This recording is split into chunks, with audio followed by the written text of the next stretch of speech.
Welcome to Courageous Conversation with Theresa W. Gamble, powered by Concierge Resource Professional Consultant.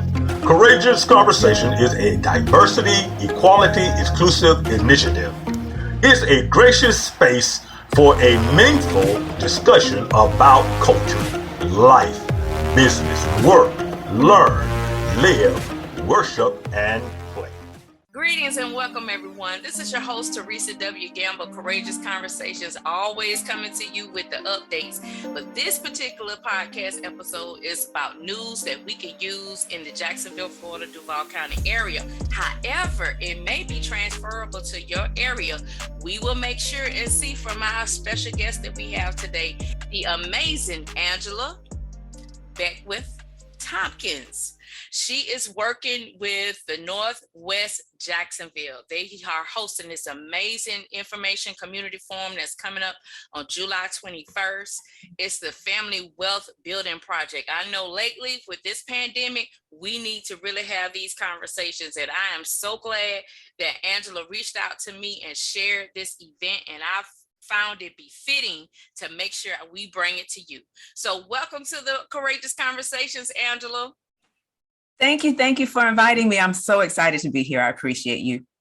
No worries, no worries. As always, we have crossed paths in our community, always impacting, invoking change. And I love the work that you do and the different platforms that you do it in. You are highly sought after. Everybody always asks me and talk about all the work that you do in our community. And I am truly grateful for it, as well as our community members. So thank you. So tell us about this Family Wealth Building Project, A.G.E.S, addressing generational economic strategies.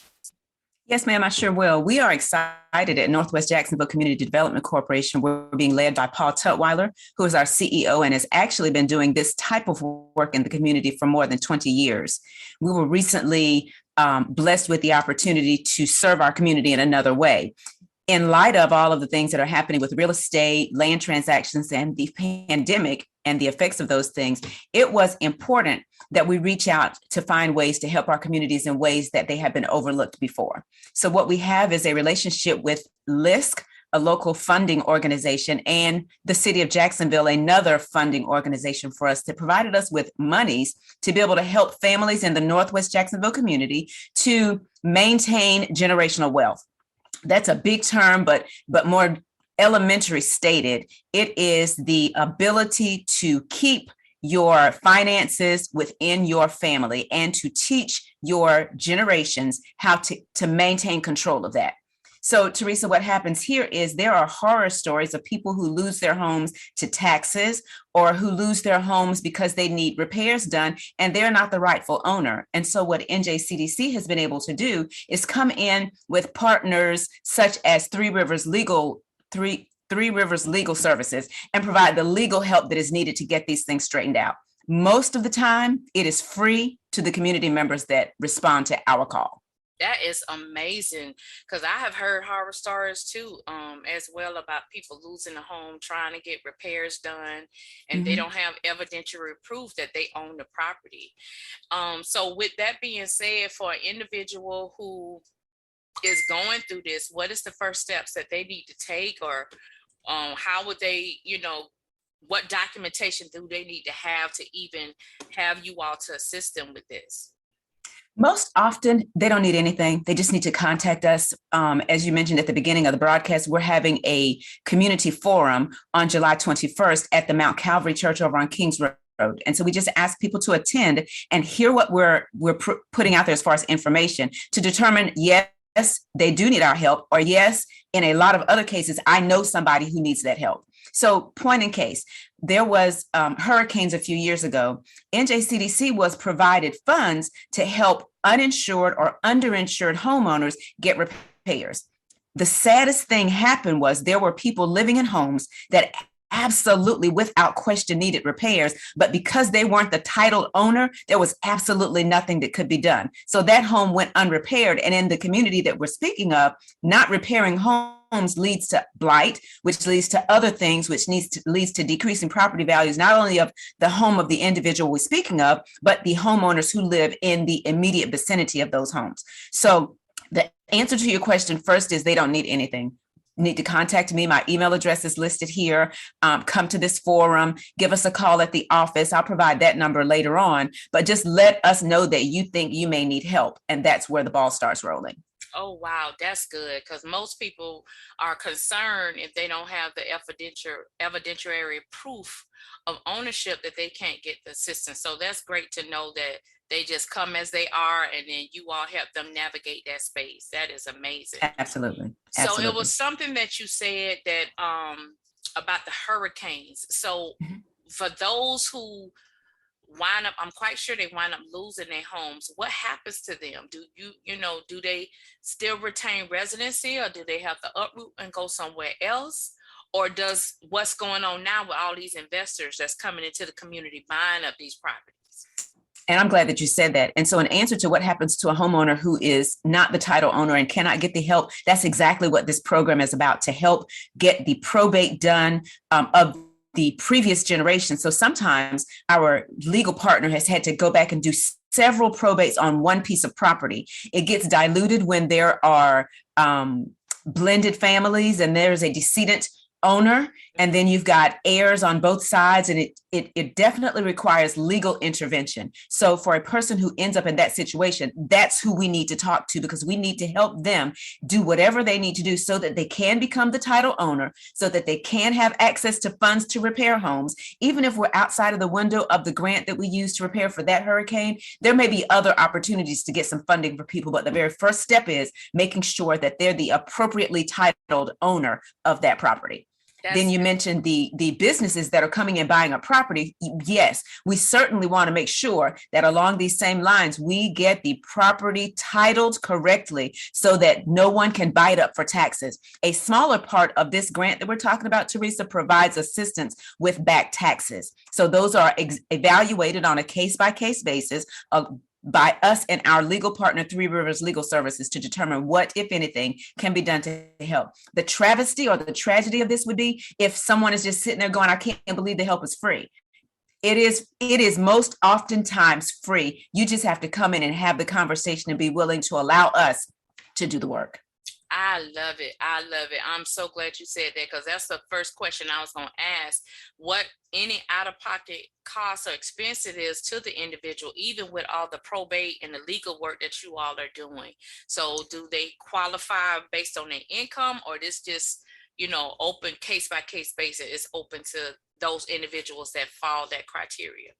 I think I'm going to say it's on a case-by-case basis, but what I can tell you is with the grant, as it was originally stated, there wasn't a financial requirement. So the evaluation was made based on the cases. And the grant originally was set to service families in the Durkeeville community, but has been expanded based on the number of responses that we're getting. And if it is not something we can do through this particular grant, we now have access to attorneys who are able then to help us help individuals. So nobody's going to go unserved. Nobody's going to go unanswered. Every call, every referral that we make through Northwest Jacksonville CDC is going to go to Three Rivers. They're going to do the evaluation. They're going to make the return calls, and they're going to have in-depth conversations with the community members about how they can help.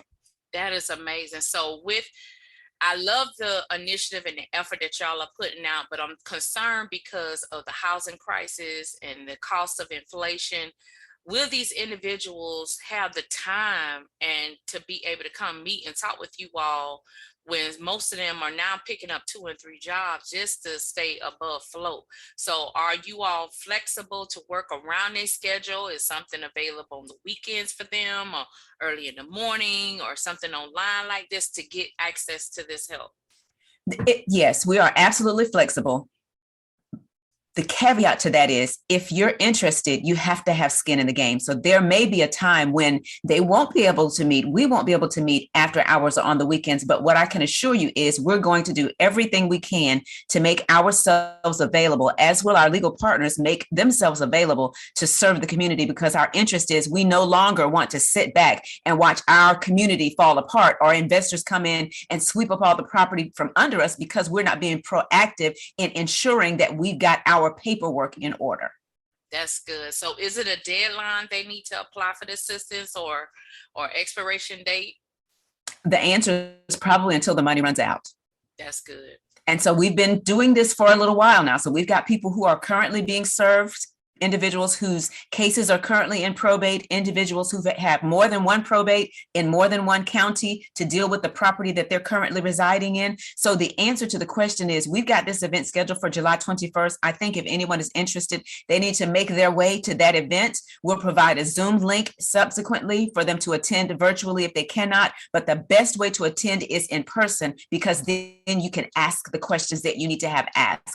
And while it's an open forum, it's not an attorney-client relationship being developed at that meeting, but there are general questions. General is relative. Questions being answered, but will certainly let individuals know how they can be helped in their particular case. That's good. That's good. So is there a geographic location that this program is being serviced? Originally, it was for the Durkeeville community, and I believe that's 32209, but I can tell you that we have exceeded those boundaries in certain instances. Okay, so pretty much the urban core communities like Durkeeville or yes, College Gardens, absolutely, Magnolia Gardens, those Black and brown communities, yes, in Duval County. Yes. Okay. And the reason, Theresa, is because we are so often in that community the last served, the last who have access to information. And so what we wanted to do with this particular initiative was take the work to the people, take the message to the people. And then now that we've taken the message, now we need the people to come and receive the benefit of the message. That's good. I love it. Again, you always have that charge and trying to make sure we get the information necessary that has been hidden from us. And just like you said, Black and brown communities have always been the last to be serviced. But again, as I said, we're always working. That's why we don't never get the information. Right. So Angela, tell us some more about this forum, where it's going to be, what time, who they need to call to RSVP. Are y'all accepting questions in advance for the forum panelists to address? How do we prepare for this amazing community and forum that's coming up? Thank you. The forum is going to be held on July 21st, which is this Thursday. We've got two sessions, one in the morning and one in the afternoon. And if I'm not mistaken, I believe it's at 10 o'clock and at 2 o'clock. They usually run about an hour and a half to 2 hours, depending upon the number of individuals who come, because as we know, the more people we have, the more questions we're going to have. And what we say at the beginning of each of these forums is there are no dumb questions. If you're thinking it, someone else is thinking it too. So we invite all questions. So in answer to your question about whether we'll take advanced questions, absolutely. My email address is atompkins@nwjcdc.org. Those questions can be directed to me. If it's easier, telephone number is 904-379-0243, and just ask to speak with someone about the A.G.E.S program. And we called it A.G.E.S because we do want to address generational economic strategies, because we don't want to just talk about keeping the house. We want to talk about teaching our children how to keep things that they have either received as heirs or that they purchased themselves. Another important component of this is having a will in place. Good. If you own a home, the most important thing you can have is a will, but you don't have to own anything to have a will. But the people that we're looking to address are those people who are homeowners who don't have a will. We need you to come and see us so we can help you get your will, because that will is what keeps your property in the name of your family or whoever you decide you want to have that home.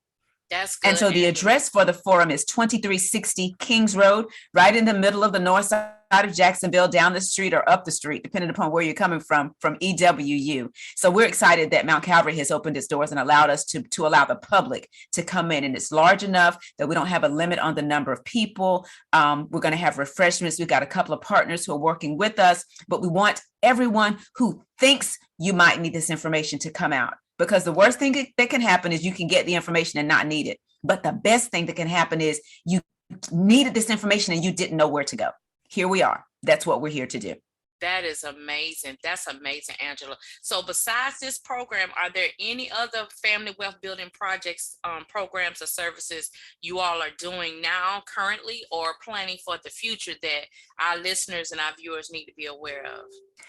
I can tell you that that speaks to what NJCDC is as an organization. We, the most of our bread and butter comes from our affordable housing programs. We build affordable housing in the urban core, in the Northwest corridor.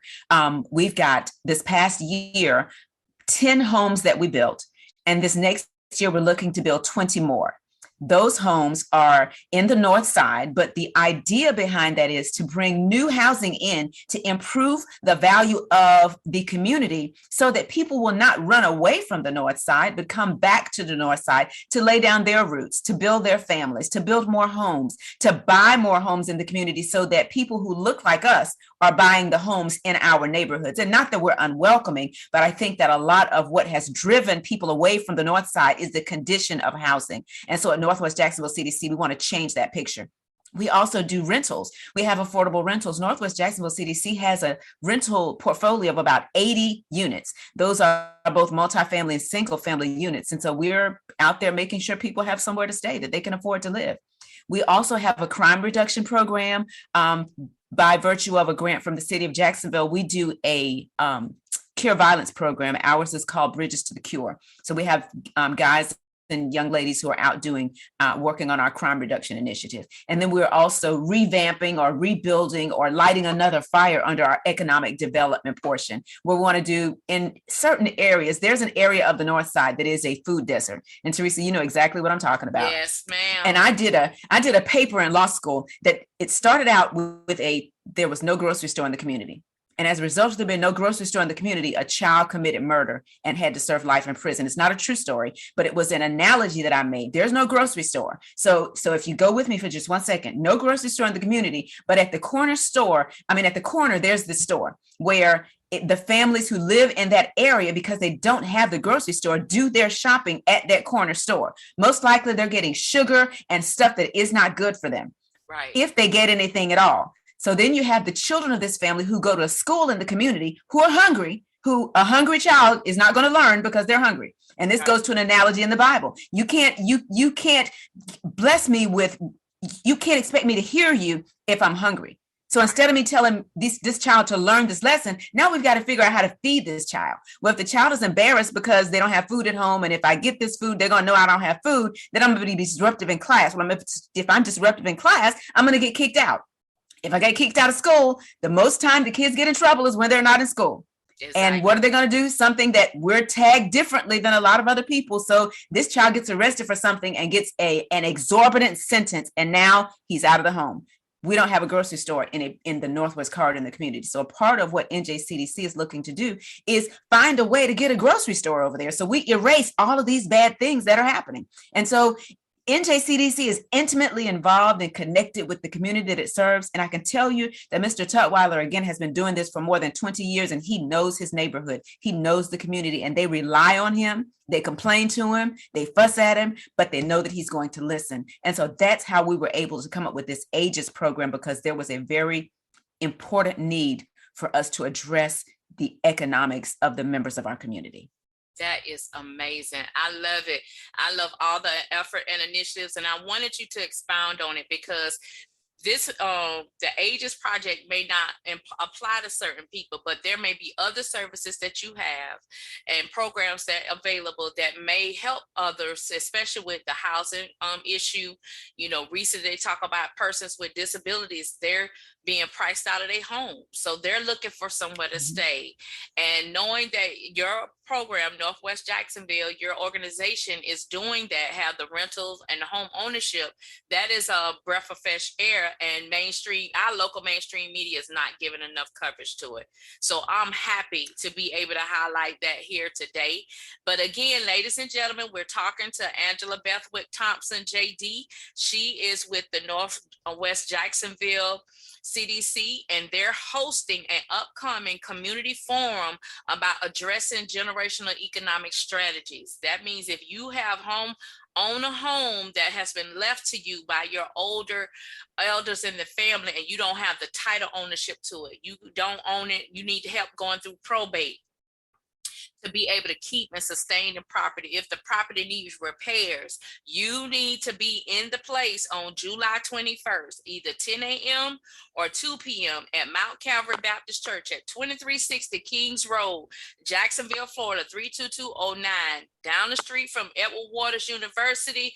Let me break it down a little more. College Gardens, Grand Park area, so you can understand exactly where you need to be in the Northwest Jax community. So Angela, I thank you so much for this information. Thank you and Mr. Tutwiler and your team for putting this together. And I'm glad that I hope it's enough funding to keep it going so we can run these investors out of our community and have African, Black, and Brown families be able to take ownership of these properties. So before we go, what is your last call to action for our listeners and our viewers? If anything that has been said today has captured your attention in any way, you need to be there, no matter how small it was or how large it was. If any one thing that was said today made you think or made you think of someone, you need to be there and you need to reach out to that someone and bring them with you. We won't take a whole lot of your time, but I promise you, we're going to give you a whole lot of information that's going to make you a whole lot better. That is amazing. So you heard it right here on Courageous Conversations, this community information forum on family wealth building projects. And you all know this month, I've really been talking about it. I've really been pushing it on social media because these are the kitchen table conversations we need to be having, not just among ourselves, but bringing in experts like Angela and Mr. Tutwiler and their organization to help you with that plan. A plan doesn't work unless you have a strategy. So the strategy requires getting experts to help you execute. So I want to thank everyone for listening. Make sure you're in the place. Call to RSVP at 904-379-0243 or email Angela. Angela, give them your email address one more time. It is A. Tompkins. Tompkins is spelled TOMPKINS at nwjcdc.org. All right, you heard it here with your hostess with the mostest. Thank you so much, Angela, for sharing this information. We are giving you the news you can use, so stay connected. Make sure you share this episode and this video because it will help someone if it will not help you.